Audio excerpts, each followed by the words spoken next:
दिनै सराइबिल इउएन एकाडेमि फरायसालियावबो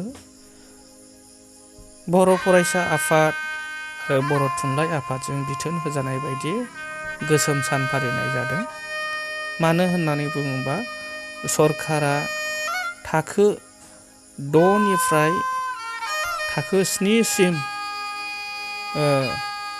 सानखान्थि आरो बिगियान आयदाखौ इंलिश मिडियामावहाय सोसननो नागिरनायनि थाखाय बे सानखौ फालिनाय जादों। दा बेखौनो लानानै बे इउएन एकाडेमि फरायसालि बा सराइबिलनि मानिजाथाव प्रिन्सिपाला मा बुंलांदों फै जों खोनासंनि। दा दिनै जों मानो बावसियाव एबा दोनग्रायाव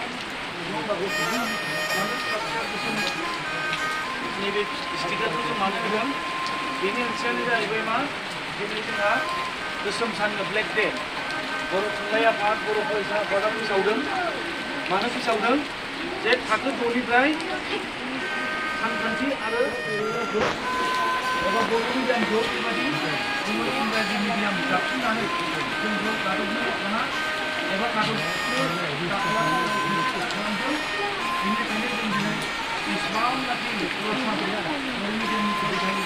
खोनासं दिनै दुखुनि सान एबा नेक्स्ट महरै जों बेखौ फालिदों।